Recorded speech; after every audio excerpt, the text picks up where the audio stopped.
Bonjour à tous, je m'appelle Jérémy Yanni et je suis doctorant en sciences de l'éducation en quatrième année et inscrit à l'université de Paris 8.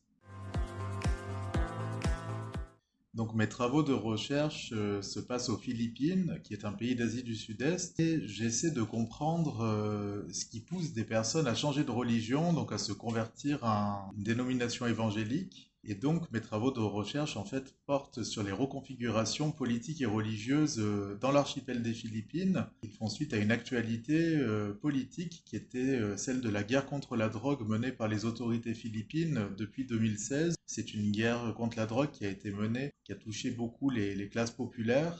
Voilà, cette guerre a été soutenue au Parlement par des sénateurs protestants évangéliques qui avaient déposé un projet de loi notamment pour rétablir la peine de mort. Donc voilà pourquoi mon objet de recherche est problématisé avec l'actualité. Donc mes objectifs sont plutôt dans une perspective herméneutique, donc de compréhension, de reconfiguration contemporaine, voilà, de l'articulation entre le politique et le religieux. Donc pourquoi en Asie du Sud-Est? Ce n'est pas un choix anthropologique, c'est juste que je vis aux Philippines depuis 10 ans et que je mène ma recherche là où je vis. Et donc mes avancées, eh bien, j'ai fait une soixantaine d'observations participantes dans une communauté évangélique et j'ai aussi suivi une formation destinée aux missionnaires et aux pasteurs évangéliques, ce qui me permet d'étudier la formation en fait des pasteurs. Et j'ai mené plus d'une cinquantaine d'entretiens avec des personnes concernées par cette conversion. Pourquoi la philosophie comme objet de recherche? Cette question, en fait, elle nous interroge puisque mon objet de recherche n'est pas la philosophie, mais plutôt une problématique contemporaine d'articulation du religieux et du politique. La philosophie est venue de deux manières, en fait, dans ma recherche. La première, c'est que les sciences de l'éducation interrogent ce qu'est la constitution d'un savoir et d'une connaissance, et ça, évidemment, ça touche à la question de l'épistémologie des sciences humaines et sociales, et je dirais même qu'en sciences de l'éducation, on est particulièrement concerné par cette question de la constitution de la connaissance. Cette préoccupation épistémologique me fait me tourner, euh, enraciné bien sûr dans la culture de Paris 8, vers certaines écoles philosophiques, vers certains courants philosophiques, et en particulier, j'ai puisé beaucoup de ressources épistémologiques dans l'existentialisme de Sartre, et puis aussi dans la phénoménologie de Maurice Merleau-Ponty. Alors pourquoi? J'ai expliqué tout à l'heure que je menais des observations participantes, et cette question, en fait, qu'est-ce qu'observer, qu'est-ce qu'être présent, qu'est-ce que ça veut dire, en fait, d'observer, le fait-on de l'extérieur, qu'est-ce qu'une perception, comment à partir d'une perception on accède à la connaissance, bien sûr, c'est une question transversale de la phénoménologie, notamment chez Maurice Merleau-Ponty, qui concerne la présence et les statuts et le fait de se cacher derrière une grille de questions pour rationaliser. Ça renvoie aussi, ça peut renvoyer en tout cas à l'approche de Sartre, qu'il discute dans le texte Question de méthode, où il nous interroge sur les médiations entre les personnes et le savoir. Et cette réflexion a, à mon sens, une valeur immédiate, vraiment très pertinente. En tout cas, moi, ça m'a beaucoup aidé à réfléchir à ma posture. Qu'est-ce qu'une posture? Qu'est-ce qu'être présent? Voilà, qu'est-ce que c'est que de créer des relations en vérité avec des personnes quand on fait une recherche. Donc en premier lieu, la philosophie est venue par une préoccupation épistémologique qui est liée à mon champ disciplinaire. Elle est venue aussi dans ma recherche par la nature de l'objet en fait que j'étudie, c'est-à-dire la religion ou le religieux, selon où l'on se place.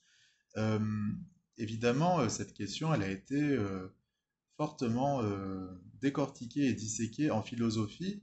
Euh, et c'est toute la question en fait de la médiation des savoirs que Michel Foucault reprend dans la première partie de son œuvre. Comment est-ce qu'on accède à sa vérité et quelles sont les médiations en fait entre le sujet et sa vérité?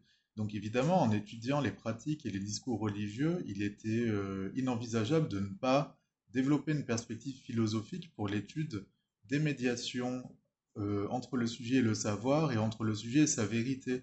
Donc ça renvoie à l'étude en fait de l'émancipation, à la recherche de l'émancipation. C'est ce qu'on retrouverait chez plutôt chez Rancière. chez Foucault, ça renvoie à toute la problématique de la spiritualité, en fait, qui est de se défaire et de se réapproprier surtout sa vérité par l'agir. Donc voilà, pour conclure, la philosophie est venue en premier lieu par une préoccupation épistémologique liée à mon champ disciplinaire et en second lieu par rapport à l'objet d'étude religieux qui est le centre de ma recherche. Donc mon parcours universitaire est atypique mais en même temps très banal à notre époque puisque j'ai 41 ans et je finis ma thèse. Donc moi j'avais pas fait d'études universitaires à la sortie du bac, j'ai travaillé pendant de nombreuses années et puis à travers mon travail dans le mouvement ATD Carmonde pendant 6 ans, j'ai fait une validation des acquis de l'expérience où j'ai pu obtenir un diplôme de travail social.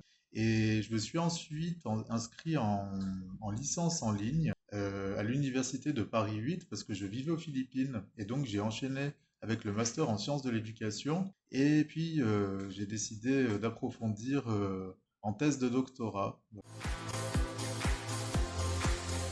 Donc l'idée de poursuivre en doctorat, elle est venue assez naturellement après mon master, puisque pendant les 2 années de master, j'ai fait ma recherche sur la discipline en fait et sur cette campagne de lutte contre la drogue. Et c'est là que j'ai découvert qu'elle était soutenue par des groupes militants chrétiens, évangéliques. Et évidemment, ça m'a complètement stimulé pour poursuivre, puisque c'était plus un sujet politique, mais plutôt un sujet politico-religieux. Et là, en fait, ça prend une ampleur qui demande une thèse doctorale. J'ai été amené à entrer en contact avec d'autres chercheurs, collaborer, c'est peut-être pas le mot, mais il y a un institut de recherche sur l'Asie du Sud-Est contemporaine qui s'appelle l'IRASEC, qui est à Bangkok. J'ai fait une demande de rattachement, donc je suis aussi doctorant associé à cet institut. Ça me permet d'avoir parfois des dialogues avec le directeur adjoint ou d'échanger en fait autour de problématiques. Voilà, d'avoir accès à certaines ressources en fait auxquelles j'aurais pas forcément pensé, notamment dans le champ de l'anthropologie. J'ai aussi eu la chance de déposer une demande de subvention dans le cadre de l'appel à projet de la MSH Paris Nord. Elle a été acceptée et donc ça m'a permis aussi de découvrir les maisons des sciences de l'homme, leur rôle et tout ça en fait c'est des socialisations qui sont assez intéressantes je trouve dans le parcours doctoral, tant du point de vue formatif que du point de vue d'établir un réseau et de possibles collaborations. Je vis l'expérience de doctorat plutôt bien. Là, je suis sur la fin, donc j'ai hâte de pouvoir soutenir. Je ne souhaite pas continuer sur un poste d'universitaire parce que je suis enseignant de français langue étrangère. Je reste quand même au travail ici dans une alliance française, donc je ne me destine pas à une carrière académique. Mais je l'ai très bien vécu, cette expérience, même si parfois c'est difficile. J'ai découvert l'évaluation par les pairs qui m'a beaucoup interrogé en fait sur la question du pouvoir hein, dans l'université et la question de la doxa en fait parce que j'ai eu l'impression que parfois on ne pouvait pas tout dire et qu'il fallait un petit peu adapter son discours, voire ses résultats de recherche pour que les experts valident en fait les articles. J'aurais préféré en fait que cette évaluation par les pairs se fasse dans un dialogue ou sur un mode de la soutenance où on puisse échanger. J'avoue que voilà, l'expertise en double aveugle me laisse, m'interroge en tout cas beaucoup sur les modes de validation de l'université. Je ne suis pas sûr que ça soit pertinent de continuer forcément voilà, uniquement dans cette direction. Je pense qu'il y a peut-être d'autres modes d'évaluation à développer qui feraient sortir un petit peu les plus anciens universitaires de leur rôle d'expert. Pour les personnes qui ont envie de se lancer dans un doctorat, eh ben, je leur dirais d'y aller, de ne pas sous-estimer la quantité de travail qu'il y aura à fournir, hein. Mais c'est surtout que c'est vraiment une expérience existentielle qui change quand même la vie. Moi personnellement, mon expérience d'immersion dans une communauté religieuse, alors que moi-même je suis athée, j'ai pas du tout d'affinité avec mon objet de recherche. Voilà, ça m'a beaucoup appris sur des fonctionnements en fait dont je soupçonnais pas l'existence. Donc je dirais, ben, allez-y, mais allez-y avec un tuteur ou une tutrice avec lesquels vous avez quand même une bonne accroche, quoi, parce que on crée aussi des liens particuliers avec son ou sa tutrice. En tout cas, ça a été mon cas et je la remercie beaucoup.